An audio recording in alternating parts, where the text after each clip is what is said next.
Monde entier, point de vue, déroule le tapis rouge au premier vice-président de l'Alliance nationale pour le changement, M. Patrick Lansson Bankou. Il va répondre à nos questions relatives au retrait de l'ANC de la C14 et la lutte à mener désormais pour l'alternance politique au Togo. Nous en avons pour environ 55 minutes comme d'habitude. Magloire de Bévi est à la console technique, Mathieu Mozo à la présentation. Scotchez le bouton.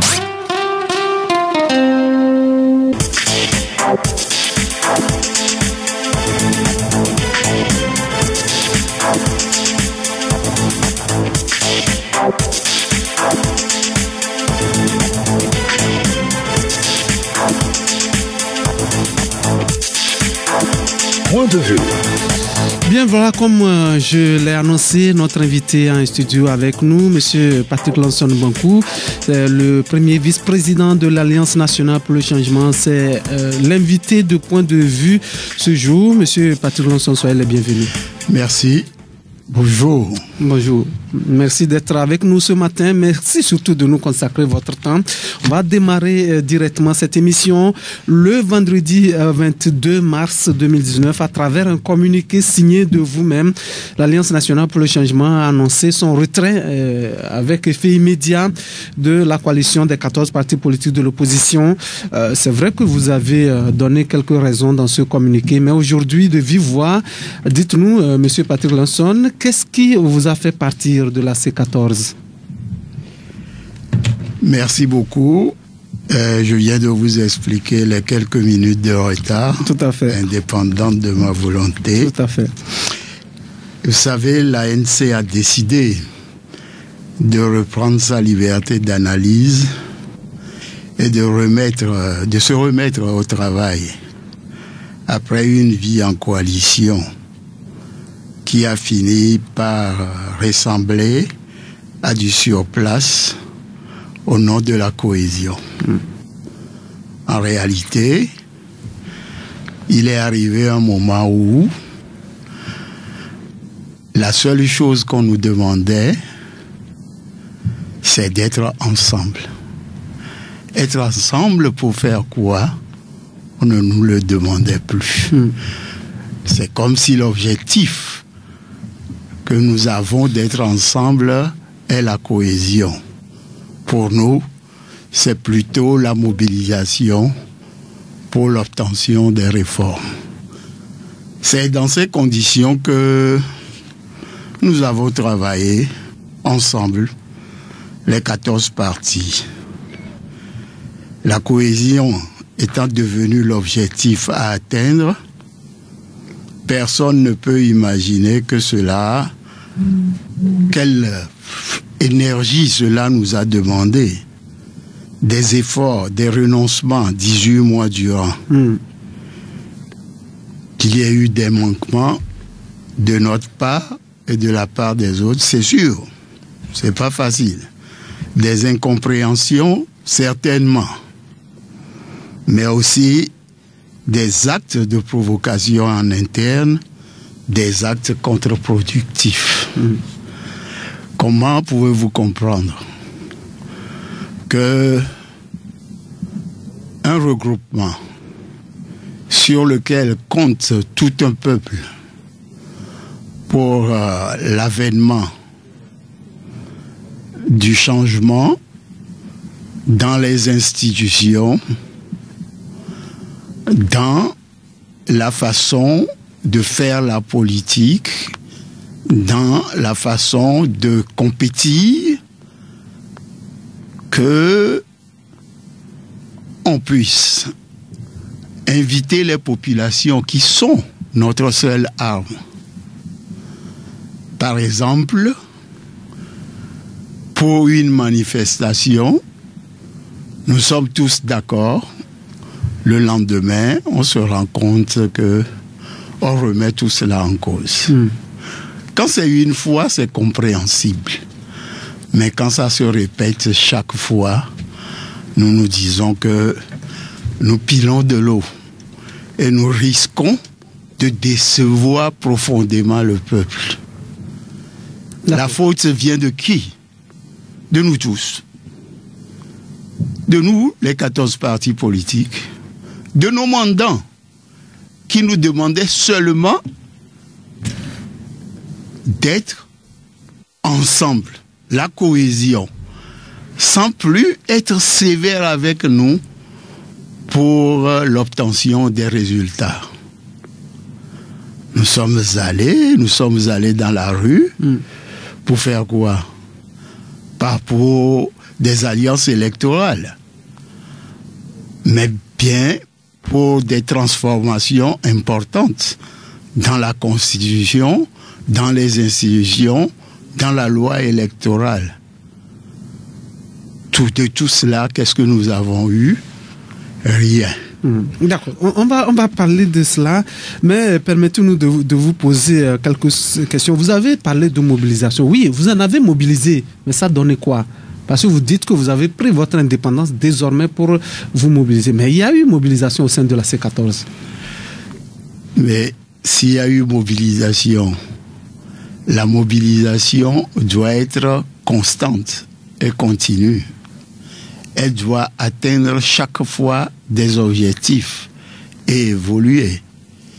Mais lorsque cela devient une sorte de kermesse où des gens pensent que ou c'est moi ou le chaos, c'est-à-dire si eux, ils ne décident pas de ce que le groupe doit faire, cela veut dire qu'on ne doit rien faire. Je dis qu'on ne pouvait pas continuer à nous amuser ainsi. Monsieur Patrick Lonson, est-ce que vous doitez particulièrement un parti au sein de la C14? Je ne suis pas là pour doiter le parti, je suis là pour expliquer les raisons pour lesquelles mon parti, l'ANC, a quitté la coalition. Mais pourquoi c'est en ce moment, parce que ça fait pratiquement 18 mois que vous êtes ensemble, est-ce que c'est la demande d'audience et la rencontre d'une délégation de la C14 avec le chef de l'État qui n'est pas du goût de l'ANC? Lorsqu'on vit dans un pays et qu'on fait la politique, il est nécessaire que la classe politique se parle entre elles. Si ce n'est pas les partis d'opposition qui demandent à voir le chef de l'État, il est loisible également au chef de l'État d'inviter les partis politiques pour parler des sujets d'intérêt national. Bien sûr. Donc là, n'est pas notre problème. Mais l'ANC n'était pas de la délégation. Pourquoi? Je vais vous expliquer oui. La genèse de l'affaire. Pendant les 2 jours de réflexion, nous avons eu un point sur les détenus. Lorsqu'on a fait ce point sur les détenus, nous avons décidé que la seule façon de résoudre définitivement ce problème, c'est la manière politique. Comment y procéder? Il faut que nous allions voir les organisations internationales, mais nous avons dit peut-être que ça va être encore très long. Être incarcéré, ce n'est pas facile. Il faut qu'on arrive à faire libérer nos camarades qui sont embastillés tout simplement parce que ils manifestaient. À partir de là, nous avons dit, aucun effort n'est trop grand. Nous irons voir le chef de l'État pour lui dire qu'il est temps de libérer les détenus politiques et de créer les conditions pour le retour des réfugiés. Pendant nos discussions, d'autres points se sont ajoutés à cela. Les réformes, et l'organisation consensuelle des élections, etc. J'avoue que tout cela n'était pas de notre goût. Pourquoi? Parce que tout cela a été dit dans la feuille de route. Et cette feuille de route engage bien, aussi bien la majorité que l'opposition. Donc, la majorité sait très bien que ces réformes doivent être faites et la CEDEAO a une lourde responsabilité pour faire aboutir et les réformes et l'organisation transparente des élections. Nous nous sommes dit, nous sommes sur le point de rentrer encore dans des discussions stériles. Alors que si on allait voir le chef de l'État pour poser que ce problème, on saurait à quoi s'en tenir. Néanmoins, lorsqu'on travaille en groupe, des concessions sont nécessaires. Le problème qui s'est posé pour nous, fondamentalement, est d'ordre politique et moral. Après les 2 journées de réflexion, nous avons invité les partis membres de la coalition qui étaient en congé de la coalition, soit parce qu'ils ont demandé ou ont présenté une suspension des activités de la coalition, ou parce qu'ils ont quitté la coalition. Mais nous nous sommes dit, c'est ensemble que nous avons décidé de faire un certain nombre de choses. On va leur rendre compte, parce qu'on connaît certaines choses qui inquiétaient et qui ont motivé le départ de certains ou le refus d'aller tout au moins aux 2 journées de réflexion. C'est qu'on aille aux 2 journées de réflexion et qu'on ait pour seule préoccupation les alliances électorales. Pour cela, certains ne sont pas venus. Nous sommes allés. Nous avons discuté. Nous avons rendu compte donc aux camarades qui ne sont pas venus. Certains ont répondu à notre invitation, nous ont écoutés, d'autres ont refusé. Nous avons rendu compte à la société civile. Nous avons rendu compte à la diaspora de ce que nous avons fait.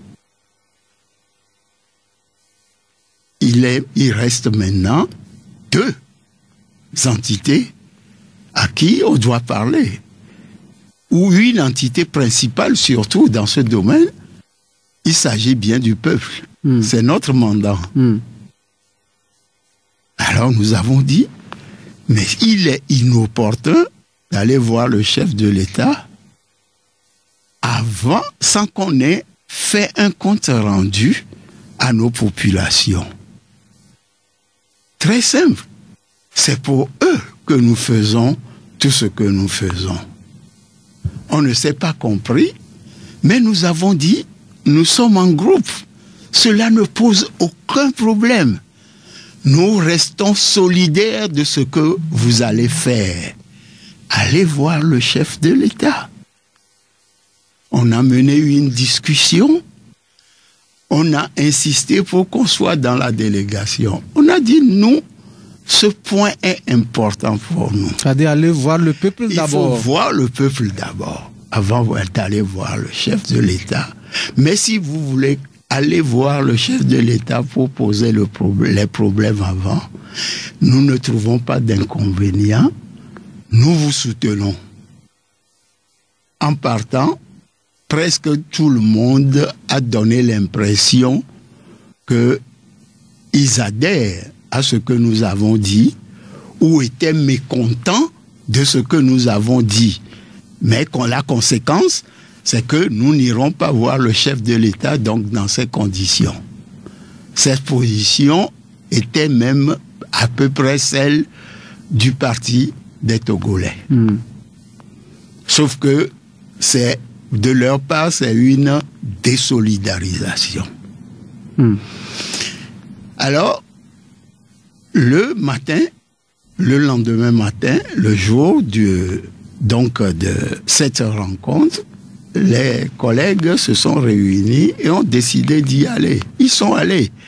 Donc, cela n'a rien à voir avec notre sortie de la coalition. Mais c'est que la décision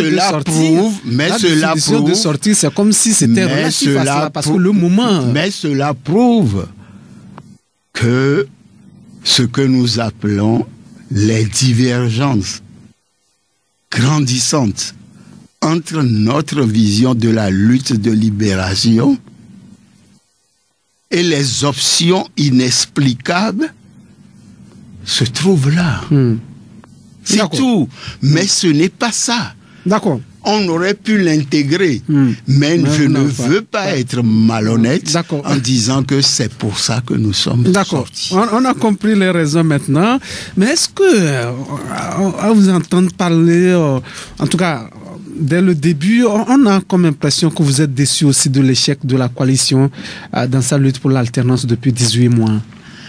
Vous savez, je crois que être déçu, non. Lorsqu'on est en lutte, on n'a pas un deadline. On ne sait pas quel jour ça va aboutir. Nous ne sommes pas déçus par le fait qu'on n'ait pas pu atteindre les objectifs qu'on s'est fixés. La lutte continue. Et dans ces conditions, un jour, on atteindra les objectifs. Mais c'est plutôt les comportements, les méthodes, la façon dont nous comprenons la coalition, être ensemble pour travailler. C'est un grand homme, Lénine, qui dit que l'union est une nécessité. Mais pour faire l'union, les membres de l'union doivent savoir se délimiter eux-mêmes. Ça permet quoi? Que chacun apporte ce qu'il a de meilleur, mais ne demande pas un nivellement par le bas. D'accord. Est-ce que la candidature du président national de l'ANC, Jean-Pierre Fabre, n'est pas pour quelque chose dans ce retrait de la coalition, M. Patrick Hanson? Non, vraiment, si vous posez le problème autrement, je peux dire que ça nous gênait, c'est-à-dire qu'on ne parle pas suffisamment des réformes, mais plutôt des alliances électorales. Ça nous gênait. Mais nous nous sommes dit, étant donné que la nature d'un parti politique, c'est d'aspirer au changement et à gouverner par les élections, que cela est dans le bon ordre. Mais que cela devienne la seule préoccupation pour résoudre les problèmes de réforme au Togo, cela nous gênait. Mais aucunement, on n'a pas peur de la question de candidature. Nous en avons discuté au cours des 2 journées de réflexion. Nous avons pris notre position. Nous avons votre dit position à l'époque, c'était notre position. Aller ensemble ou... Mais quoi qu'il advienne, on ira ensemble aux élections. Avec une candidature unique? Ça veut dire que nous déciderons d'aller ensemble à des élections ou nous déciderons de ne pas aller ensemble aux élections. Je me fais comprendre. C'est ça.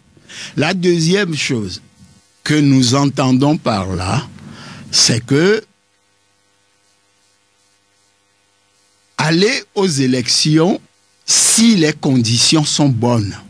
C'est-à-dire, au moins, il y a les conditions des 2 tours. Il y a la loi électorale. Si nous avons tout cela, mais écoutez, les élections étant une occasion pour se mesurer, on peut faire des primaires, une sorte de primaire. Chacun est libre. Les candidatures multiples au premier tour. Et au second tour, c'est le désistement automatique en faveur du second. Nous ne nous sommes jamais battus pour la candidature unique. Mais nous avons toujours dit, nous vivons dans un groupe. Si ce groupe trouve que la candidature unique est la meilleure façon d'affronter le régime en face, nous sommes d'accord, mais qu'on nous définisse clairement les critères et le profil. D'accord. Il y a certains critères qui, pour nous, n'ont pas de sens. Le seul critère qui vaille à nos yeux, c'est le critère du peuple. D'accord.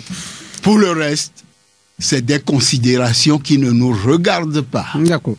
Alors, les militants de l'ANC, les Togolais, qui vous ont accompagné ensemble dans la lutte, comprendront le choix que vous avez fait en quittant, par exemple, la C14? Vous savez,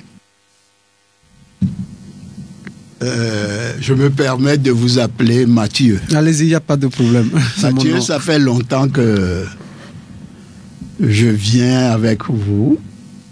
Vous m'avez vu plus jeune que ça. Ouais. Nous avons un parti quand même qui a des années d'organisation, qui est très bien structuré. Notre bureau national est l'organe de décision. Étant l'organe de décision, qui le compose? Il y a les élections de la direction, mais il y a également les conseillers ainsi que les représentants des fédérations.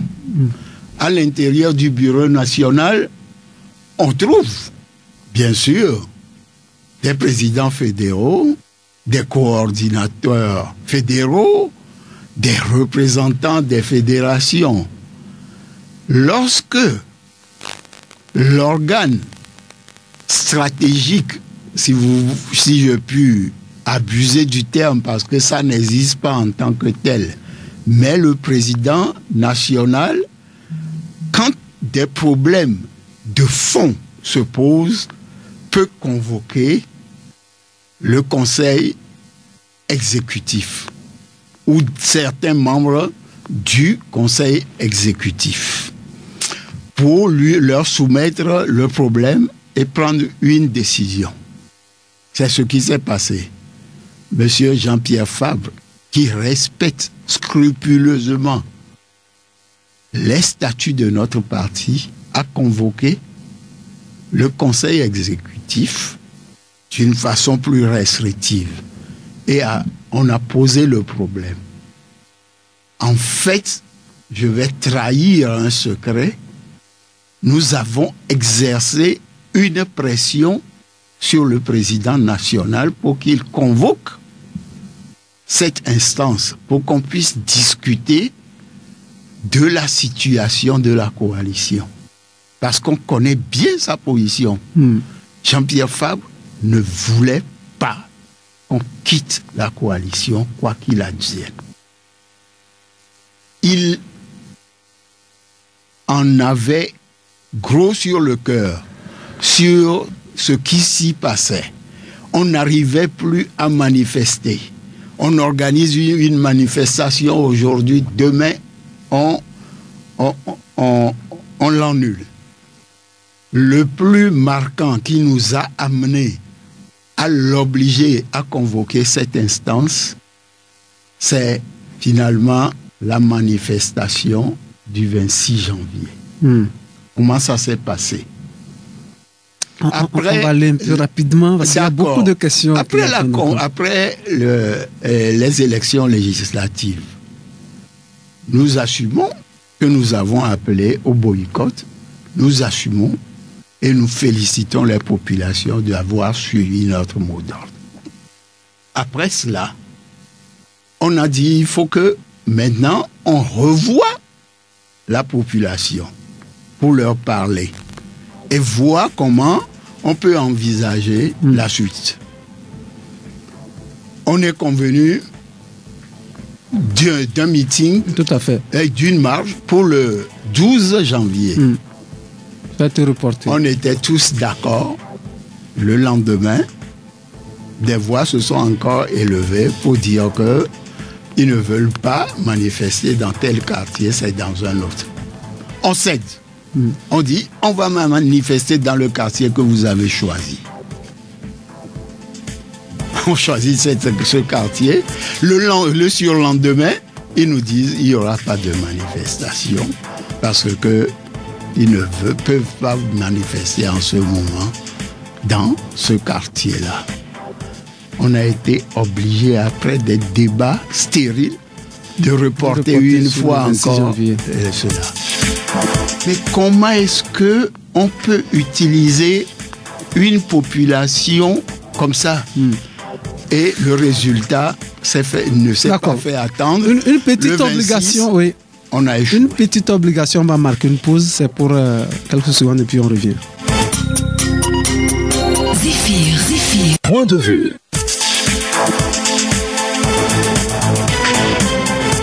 Mathieu Mouzeau. Merci d'être sur Zéphyr en ce moment dans cette émission Point de vue qui reçoit aujourd'hui, comme vous le savez, M. Patrick Lansson Bankou, premier vice-président de l'Alliance nationale pour le changement, avec qui nous parlons du retrait de l'ANC de la C14 et puis on va aborder le second volet, comment l'ANC entend tel mener désormais sa lutte, est-ce que ça sera en solo? Mais avant de poser cette question, M. Patrick Lansson, je reviens un peu sur ma question précédente. Est-ce que les populations vous comprendront ou bien vous allez entreprendre, je ne sais pas, une démarche pour leur expliquer Ma conclusion donc, voilà, c'est que, étant au Bureau national, la décision a été prise par le Bureau national en définitive du retrait de la coalition. Donc, immédiatement, les présidents fédéraux ont pris leur bâton de pèlerin pour informer toutes nos fédérations sur le territoire national. Et la sensibilisation continue. Le fait que je parle aujourd'hui sur vos antennes, ça fait partie de cela. Fait partie de cela. En tout cas, merci beaucoup. Désormais, l'ANC va poursuivre la lutte en solo. Mais vous savez, nous avons créé un parti pour transformer le pays. Nous ne sommes pas d'une génération spontanée. Nous marchons dans les pas de nos ancêtres, de nos grands-parents qui ont lutté pour l'indépendance. En clair, cela veut dire qu'il faut que nous comptons d'abord sur nous-mêmes avant de compter sur les autres. Notre parti s'est remis au travail parce qu'on ne travaillait plus. On s'est remis au travail. Et une fois que nous allons réveiller encore l'ensemble de nos fédérations et de nos structures de base, nous nous adresserons, comme nous l'avons toujours fait, à toutes les autres forces qui ont le désir, le même désir que nous, de changer les choses dans le pays. On va alors vers notre regroupement. N'oubliez pas qu'il y en a toujours eu, M. Patrick. Ce n'est pas une mauvaise chose, mais il faut que ce soit un regroupement qui a un objectif qu'il veut atteindre. Et des hommes de bonne volonté, de grande capacité, existent dans ce pays. Vous savez que avant que ces incidents n'arrivent, le président national a pris sur lui de lancer un appel en direction de tous les Togolais, des personnalités, de la société civile, de la diaspora, des religieux, pour qu'un grand mouvement soit créé. Nous ne l'avons pas abandonné. Mais nous voudrions que cela se passe quand la discipline et la volonté d'avancer et non de faire du surplace. Ne craignez-vous pas de perdre le terrain au profit peut-être d'une autre formation politique après ce choix? Vous savez, notre courant de passé et notre courant de pensée vit, ça fait longtemps. Lorsque dans la structure dans laquelle on militait avant est né à la faveur de la conférence nationale et des changements qui s'opéraient, personne ne connaissait ce nom sur le territoire national. À force de travail, nous avons mérité le leadership. Lorsqu'à un moment donné de l'histoire, nous avons remarqué que c'est avec cette structure, on ne pouvait plus avancer, nous l'avons laissé pour créer la structure actuelle qui est l'ANC. À force de travail, nous avons gagné le leadership. Nous disons que si demain ou aujourd'hui même, des formations apparaissent et travaillent sur l'ensemble du territoire national dans le but du changement que nous poursuivons et qu'ils prennent ce leadership, mais nous allons nous aligner derrière eux. Nous ne sommes pas les adeptes du moi ou le chaos. Est-ce que l'ANC seul peut réaliser l'alternance politique au Togo? Vous avez fait votre preuve, vous l'avez dit, on vous connaît. Mais, vous savez, l'alternance au Togo ne peut plus passer par l'organisation des élections telles qu'elles s'organisent jusqu'à présent. Et pour ça, on a besoin tous de se battre pour que ce changement vienne. Ce que nous disons, c'est que ne le faisons pas pour notre propre compte. Faisons-le pour que notre pays puisse en bénéficier. Si même c'est des gens qui n'ont pas lutté, qui doivent demain bénéficier des structures adaptées à des élections transparentes, et que ceux-là gagnent les élections, l'essentiel pour nous, c'est que le pays soit bien gouverné pour avancer. Nous n'avons pas l'objectif d'être les leaders de toujours. Nous n'avons pas l'objectif d'écraser les autres. On n'en a ni les moyens, ni la volonté. Allez-vous rester dans la stratégie des marches? Les marches, vous savez, quand elles sont bien organisées, avec des mots d'ordre précis, et que on sait comment les organiser et monter en crescendo, cela aboutit. Regardez ce qui se passe actuellement en Algérie. Cela ressemble à ce que nous avons fait après le 5 octobre 90 au Togo. Le peuple veut quelque chose et que les leaders qui sont à sa tête sont déterminés, ça ne peut que aboutir. Si ces leaders n'ont pas la volonté, chaque fois le peuple doit être vigilant pour reprendre complètement la plénitude de sa force. Parce que aucun parti politique n'a de force sans le peuple. Alors, le Parti national panafricain annonce une marche le 13 avril prochain. Allez-vous vous-même ou appeler vos militants à se joindre à la marche comme le 19 août 2017? Mais ce que nous nous disons, c'est que si le parti panafricain organise des manifestations, qu'on les laisse organiser sans bain de sang, qu'on ne les brutalise pas, qu'ils marchent, qu'ils fassent valoir leurs revendications. Le parti panafricain n'est pas un parti antagonique à l'ANC. Ça devrait être même un parti frère. Mais si on ne l'est pas devenu, ce n'est pas de notre faute. Mais nous ne désespérons pas. Mais sachez que à l'ANC, ce que Bacha fait, si c'est bon pour la nation, c'est bon pour l'ANC.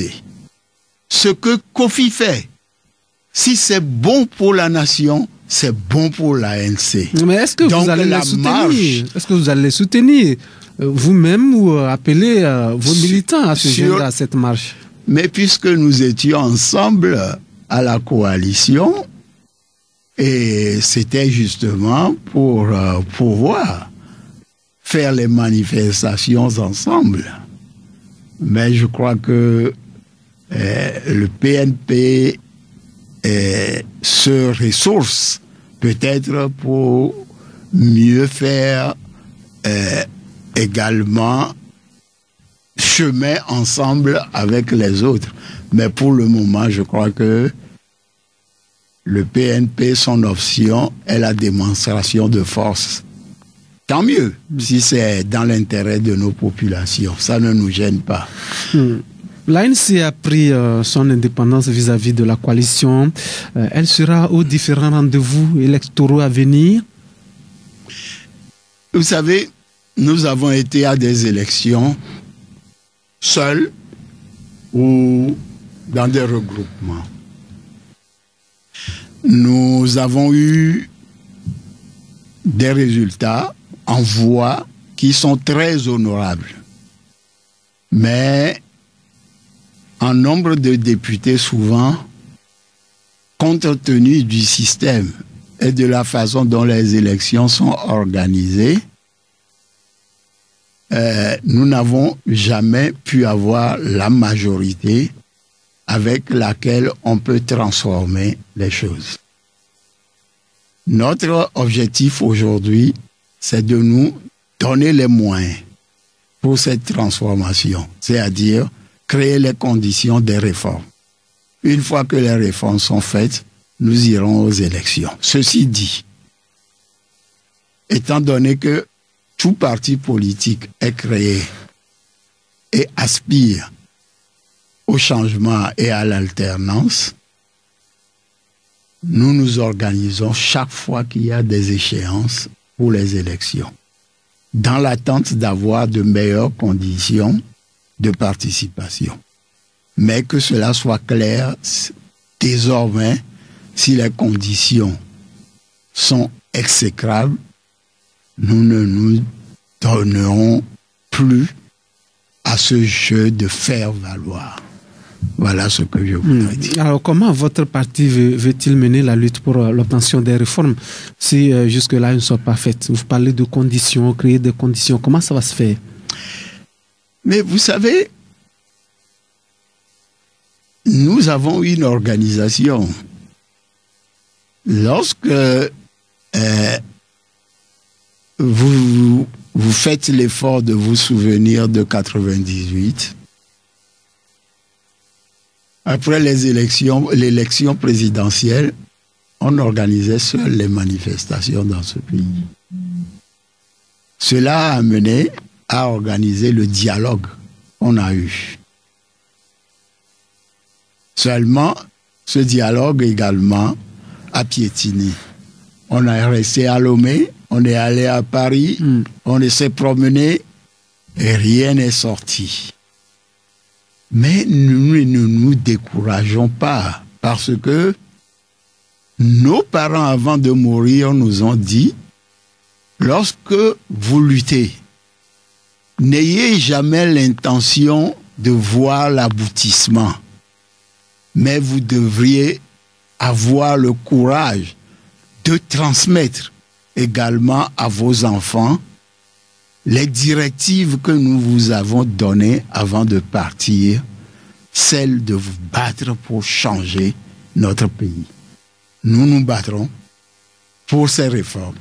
Si nous, à la fin, nous sommes essoufflés ou que le Tout-Puissant nous rappelle, nous sommes sûrs la génération qui vient reprendra la même lutte, puisque cette lutte n'est pas faite pour nous, mais pour le pays. Le Togo demeurera. D'accord. Et cette question maintenant, l'ancien ministre de l'Intérieur, Aklaï Soboko, a annoncé son retour au pays. Comment à l'ANC vous attendez ce retour? Nous sommes nombreux à l'ANC à avoir fait l'exil. Ce n'est pas quelque chose de facile. C'est difficile. Vous pouvez même gagner beaucoup d'argent. Mais on a la nostalgie du pays. Le fils d'un pays qui veut rentrer ne peut être que salué par ses frères. Que M. Boko rentre au Togo. Maintenant, c'est dans son comportement, s'il veut faire la politique, que nous pourrions être amenés à porter des jugements de valeur. Pour le moment, M. Boko n'est pas notre contradiction. L'ANC peut-elle soutenir une candidature de Boko à la présidentielle de 2020? Je crois que nous avons eu ce débat tout à l'heure. L'ANC a été créée pour conquérir le pouvoir. Quand vous le dites, peut-être que vous êtes dans le secret des dieux. Peut-être que M. Boko veut adhérer à l'ANC. S'il est à l'ANC, il peut être notre candidat. S'il n'est pas à l'ANC, s'il est candidat et que le peuple le soutient et qu'il gagne, il aura notre soutien. Et il est annoncé pratiquement comme un messie. Vous suivez l'actualité. Ne va-t-il pas damer le pion à n'importe quel autre candidat au sein de l'opposition? Est-ce que nous en sommes encore là? Nous ne sommes pas en rivalité. Si demain, le peuple choisit M. Boko comme le président de tous les Togolais, nous veillerons une fois encore à ce que ce soit dans l'intérêt de ce peuple qu'il aurait choisi. Mais nous damer le pion, je ne pense pas. Nous avons nos militants.